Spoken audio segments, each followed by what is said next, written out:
Assalamualaikum warahmatullahi wabarakatuh. Uh, Waalaikumsalam. Hamdan katsiran thayyiban mubarakan fi kama yuhibbu rabbuna wa yarda. Alhamdulillah, pada kesempatan sore kali ini kita masih diberi kesehatan dan diberi iman ya, sehingga kita bisa menjalankan puasa dengan lancar, alhamdulillah. Kemudian ya seperti yang sudah Ana share gitu, sore ini kita live bincang-bincang bersama saudara kita Muhammad Ashifa Akbar ya, bener nggak? Bener Pak. Dulu nanti biar perkenalan diri sendiri ya. Jadi intinya nanti kita bincang-bincang mengenai Libya dan bagaimana caranya kita beradaptasi di ibu kota Jakarta gitu. Mungkin yang pertama boleh memperkenalkan diri, silakan. Ya, kena buka dulu. Alhamdulillah al-malikil qudusis salam akramana bidinil islam wa ja'ala thawab as-siyami takfiran lidhunubi wal atham wa ja'ala mithla dhalika thawaban lil qiyam wa ashhadu an la ilaha illallah wahdahu la syarikalah al-ma'budul haqqu 'ala ad-dawam wa ashhadu anna muhammadan 'abduhu wa rasuluhu al-mab'utsu rahmatan lil anam wa sallallahu alaihi wa sallama azka salatin wa atamma salam wa radiyallahu an alihi wa sahbihi al-alam wa ba'd. Ana perkenalkan diri Ana bagi teman-teman yang belum kenal. Nama Ana Muhammad Ashifa Akbar. Muhammad Ashifa Akbar, umur 21 tahun. Sekarang sebagai mahasiswa Libya Jakarta. Tapi sebelumnya Ana pernah satu pondok sama sang moderator yang kita cintai ini, yaitu Bang Anjab, di Pondok Pesantren Islamic Center Binbas. Dan Ana lihat dari yang viewer nih ada beberapa yang mahasiswa atau mantan santri Binbas juga, insya Allah. Ana angkatan ke-12, adapun Bang Anjab angkatan ke-10. Jadi Ana sama Bang Anjab beda 2 tahun lah kurang lebih. Ana asal Purworejo, Jawa Tengah. Kurang nggak Bang perkenalannya? Iya, pas. Udah tadi udah memperkenalkan ya. Terus sekarang nih mulai Ana mulai nanya-nanya nih. Kenapa sih dulu kenapa sih memilih di Libya gitu daripada mungkin ada kampus-kampus lain gitu? Kenapa lebih memilih kuliah di Libya? Sebenarnya diawali dari cita-cita seseorang ya. Cita-cita seseorang saat dia ingin kuliah itu mau jadi apa. Jadi kalau misalkan ada sebagian orang yang ingin jadi dokter, maka akan terfokus pada universitas-universitas yang memiliki fakultas kedokteran. Adapun Ana dari kecil berkeinginan untuk menjadi guru. Jadi guru agama, dah itu aja kurang lebih.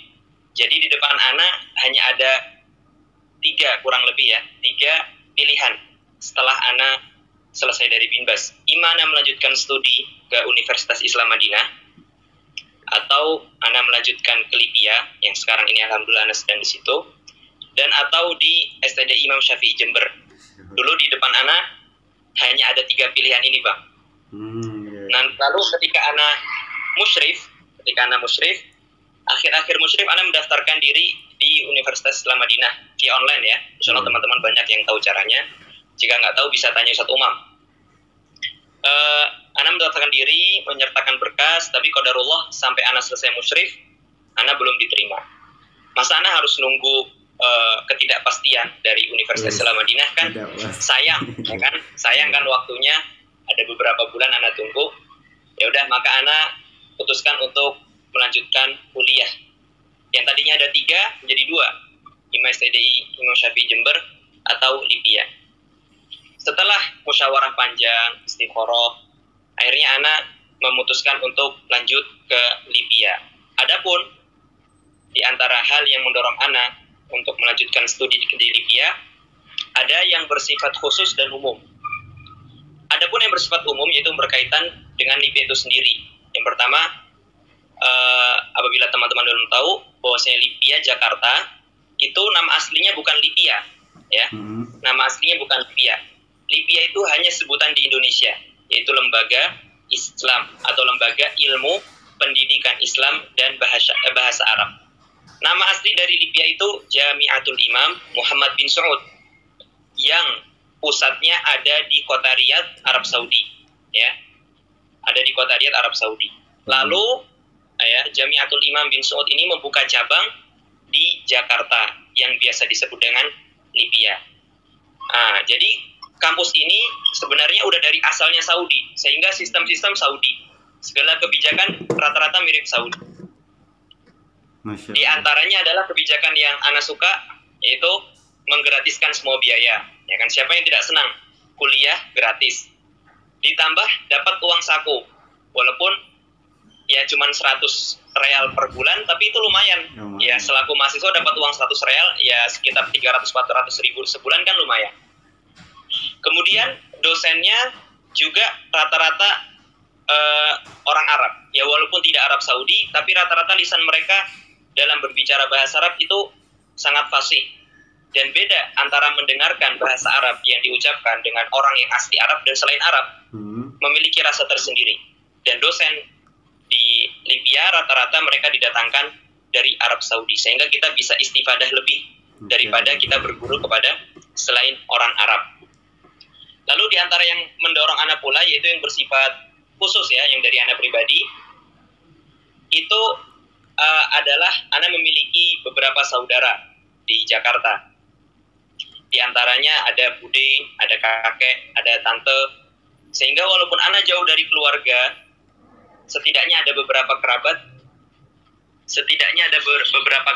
yang Ana kenal di Jakarta, sehingga Ana nggak jauh lah dari kerabat. Misalkan Ana sakit, ya kan, misalkan Ana butuh bantuan, misalkan Ana lapar, kan Ana bisa datang ke rumah-rumah saudara. Ya, namanya anak-anak kos kan, ketika itu mungkin dia punya manajemen uang. Oh, hari Ahad habis gitu. Dia harus cari makan di mana? Ya, akhirnya pura-puranya dia bertamu ke rumah saudara, padahal padune arep mangan kalau kata orang Jawa. Ya kan? Itu diantara yang memotivasi Ana masuk ke Libya. Kurang lebih seperti itu, Pak. Jadi berawal dari ingin kepastian gitu ya, yang pasti. Iya. Jadi suka yang pasti-pasti nih.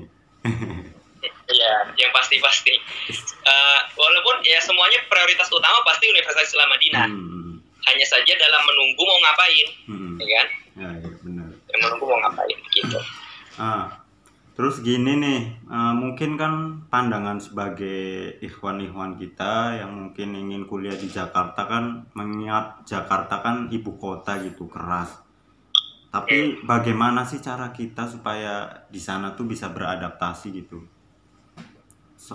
Oh iya, ini Masya Allah pertanyaan yang bagus banget. Sesuai dengan tema ya Bang ya.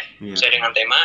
Temanya itu kalau nggak salah, ingin kuliah di Libya tapi ragu dengan kerasnya hidup di Jakarta. Benar. Maka anak katakan memang Jakarta itu keras. Ya memang Jakarta itu keras. Tapi kita harus tahu bahwasanya kita kalau mau ke Jakarta itu mau menuntut ilmu. Ya. Dan menuntut ilmu itu sudah biasa dengan hal-hal yang seperti itu. Sudah biasa yang namanya berkorban.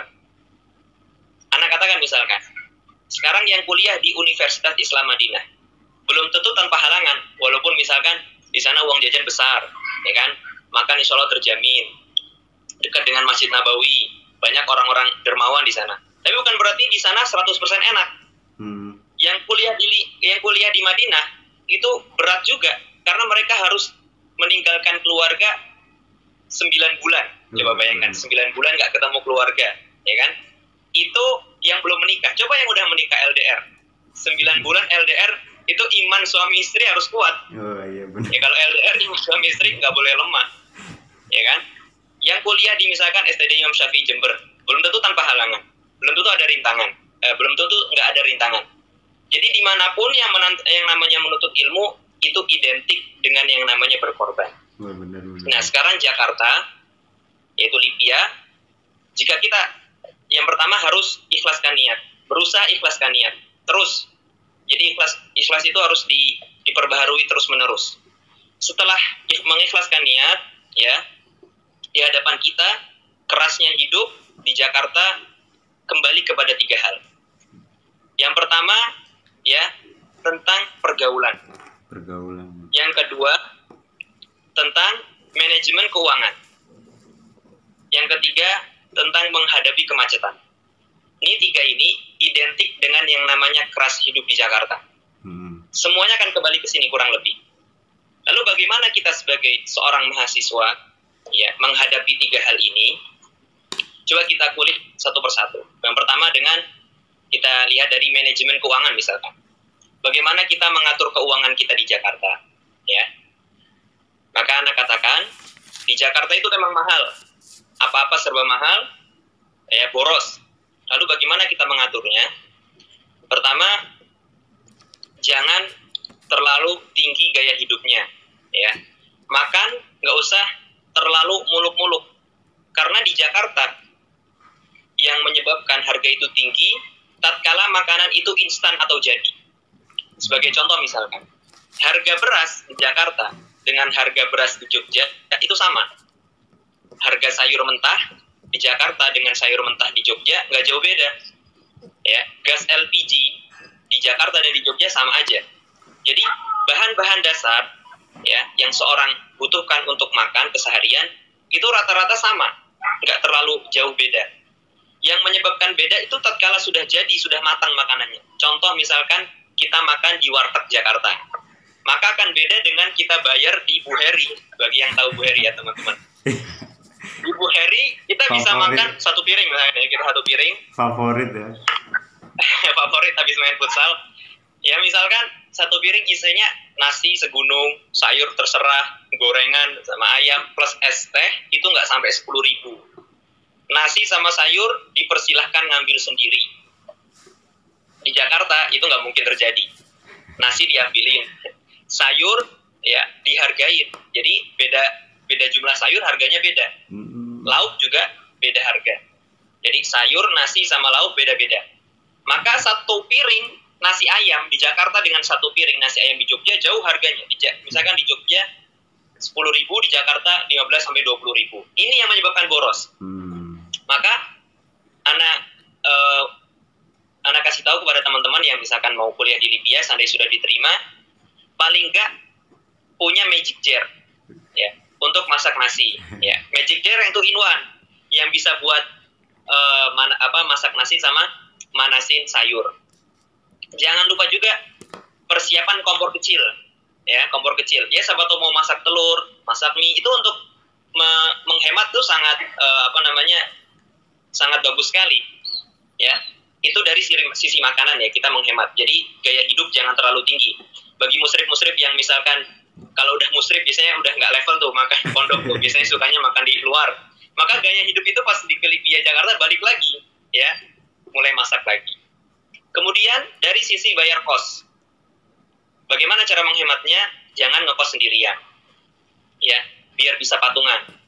Misalkan harga kos-kosan 1 juta, ya, kalau 2 orang 3 orang maka alhamdulillah bisa 300.000 500.000 per orang, nggak jadi 1 juta.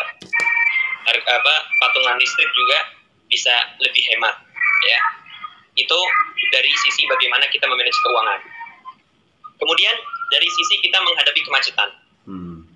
Sebenarnya menghadapi kemacetan di Jakarta itu hanya perlu kebiasaan. Kalau udah biasa ya udah biasa.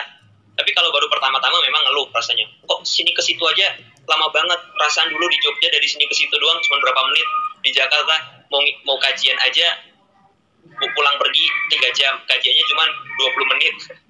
Ya kan, misalkan begitu. Nah, itu butuh kebiasaan aja. Tapi bagi yang ingin mau terbiasa, bisa dimulai dengan ngekos jangan jauh-jauh dari Libya. Karena kan tujuan antum mau kuliah di Libya, maka ngekosnya jangan jauh-jauh. Kalau bisa jalan kaki lebih baik. Dulu Anda pertama kali di Libya, ngekos di rumah tahfidz Tanmiyah namanya. Itu dulu direkomendasikan sama kakak kelas namanya Bang Dimas. Sekarang beliau di Syariah. Ana urunan di situ cuma 100.000 per bulan. Itu pun bukan untuk bayar kos-kosan. buat urunan beras sama urunan listrik. Adapun biaya hidup, alhamdulillah digratiskan. Bagi teman-teman yang mau di situ, insya Allah hubungi Ana kondisikan. Semoga masih ada tempat ya. Ana udah nggak di situ. Jadi Ana jalan kaki dari kos-kosan itu ke Lipia cuma 10-15 menit. Uang yang Ana keluarkan untuk urunan nasi dan listrik pun cuma 100.000 per bulan. Jadi sangat menghemat sekali. Yang ketiga, dalam menghadapi pergaulan. Sudah lumrah sekali bahwasanya di Jakarta itu identik dengan pergaulan yang bebas, ya keras, ya. Maka Ana katakan, ya pinter-pinter mencari komunitas. Kalau bisa teman satu kosnya yang soleh, cari teman kos yang baik. Dulu Ana di kos-kosan ada program namanya setoran hafalan bagi yang belum hafal. Jadi bagi teman-teman yang sambil kuliah Lipia, hafalan Quran belum selesai, maka selesai ngampus di Lipia, dia bisa murojaah hafalannya. Ya, itu bermanfaat sekali karena di Lipia kuliah cuma 5 jam. Dari total hari 24 jam. 19 jamnya jangan sampai kita gunakan untuk main game online, namatin drakor, namatin anime, dan lain sebagainya. Hendaknya kita cari kegiatan lain yang bermanfaat juga, ya, untuk dunia dan akhirat kita. Mungkin di Lipia butuh uang, ya, apa-apa kalau buat jualan, tapi jangan sampai mengganggu 5 jam pelajaran ini. Apalagi kalau untuk murojaah hafalan, ngafal matan-matan, Arba'in Nawawiyah, Umdatul Ahkam, Bulughul Maram, Alfiyah bin Malik, dan lain sebagainya, itu sangat bagus, ya, untuk menunjang ke susahnya pelajaran nanti tatkala syariah, ya. Ada juga sebagian teman-teman yang inisiatif untuk mencari komunitas yang baik, mereka ngajar di salah satu pondok yang dekat dengan Lipia, ya. Jadi selesai atau selepas ngampus mereka balik ke pondok, ya, jadi musyrif gitulah. Jadi kalau jadi musyrif kan lingkungannya jadi insya Allah baik gitu ya, sehingga mereka nggak terbawa arus. Begitu kurang lebih Bang Anjar dalam menghidupi menyikapi kerasnya hidup di Jakarta. Iya, jadi tadi poin kedua tuh kita telah membahas bagaimana caranya kita hidup di ibu kota ya. Kemudian nih ada satu pertanyaan lagi nih. Sebetulnya apa sih yang harus dipersiapkan sebelum mungkin udah ada yang keterima ya? Apa yang harus dipersiapkan? Kemudian nanti setelah menjadi mahasiswa apa juga yang harus dipersiapkan gitu supaya tidak kaget lah gitu ya. Oh iya benar. Ini Masya Allah, ini pertanyaan yang bagus sekali. Apa yang harus dipersiapkan bagi calon mahasiswa dan bagi mahasiswa itu sendiri ya. Benar. Ya. Bagi mahasiswa yang belum diterima, Anda bahas dulu. Lipia itu hanyalah salah satu wasilah ya, salah satu wasilah untuk melanjutkan studi antum, untuk melanjutkan studi kita. Maka hendaknya sebelum masuk ke Lipia, musyawarah dulu dengan keluarga. Ya, kasih tahu Lipia di Jakarta begini dan begitu. Jangan lupa juga istikharah sama Allah Subhanahu wa taala karena kita nggak tahu masa depan. Kita minta kebaikan ya dari Allah Subhanahu wa taala. Bagi itu calon mahasiswa, bagi yang sudah diterima atau namanya sudah dicantumkan, mana rasa belum ada deh. Karena pembukaannya kemarin sempat ditutup karena corona ya. Seandainya diterima, maka jangan lupa untuk memiliki plan atau rencana-rencana ke depan. Jadi jangan sampai Lipia itu cuma dapat LC. Ya, karena di Lipia itu banyak kajian ilmu di sekitar Lipia itu banyak juga kajian ilmiah. Ya. Di Depok misalkan, kurang lebih 1 jam dari Lipia itu ada Barnamaj Mafatihul Ilm yang diisi oleh Ustaz Dzulqarnain.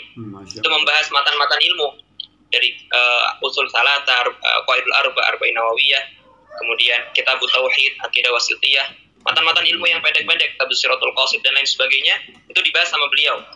Dari mulai di hari Sabtu ya, setiap pekan kedua sama pekan keempat. Dari mulai jam 9 pagi sampai 9 malam. Ya, 9 pagi sampai 9 malam, bayangkan. Ya, istirahatnya cuma siang. Maka bagi calon mahasiswa harus punya plan-plan seperti ini. Jangan sampai di Lipia itu cuma selesai muqarrar Lipia.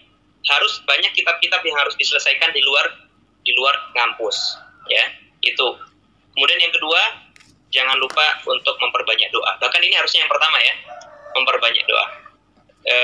Ibnu Hibban meriwayatkan dari sahabat An-Nawas bin Sam'an bahwasanya Rasulullah SAW bersabda, "Ma min qalbin illa baina isba'aini min asabi'ir rahman yuqallibu kaifa yasha." In sya'a aqamahu wa in syaa azaghahu atau kama qala alaihi salatu wassalam. Tidaklah hati seorang hamba ini kecuali di antara dua jari dari jari jemari Ar-Rahman. Allah akan bolak-balikkan sesuai dengan kehendaknya. Jika Allah berkehendak, maka Allah akan teguhkan hamba tersebut. Jika Allah berkehendak, maka Allah akan plesetkan, Allah akan akan palingkan dia dari kebenaran. Itu semua kehendak Allah Subhanahu wa taala. Wa kana Rasulullah sallallahu alaihi wasallam yuksiru minad du'a ya muqallibal qulub tsabbit qalbi ala dinik. Dan wasanya Rasulullah SAW banyak memanjatkan doa ya muqallibal qulub tsabbit qalbi ala dinik. Wahai zat yang maha membolak-balikan hati, teguhkanlah hatiku di atas agamamu. Padahal beliau adalah Rasulullah Sallallahu Alaihi Wasallam yang sudah dijamin, ya, beliau masuk surga, tapi beliau masih senantiasa membacakan doa ini. Maka apalah kita, ya, seorang hamba yang lemah hidup di komunitas seperti Jakarta itu, harus lebih banyak memanjatkan doa ya muqallibal qulub tsabbit qalbi ala dinik. Wallahu taala alam. Kurang lebih seperti itu. Jadi seperti itu ya, kurang lebih tadi 3 poin yang sudah kita bincangkan. Bagi teman-teman yang menyaksikan juga kami ucapkan jazakumullahu khairan. Mungkin bagi teman-teman yang baru masuk, mungkin ada yang ketinggalan bahasan ya. Jadi tadi kita membahas 3 poin.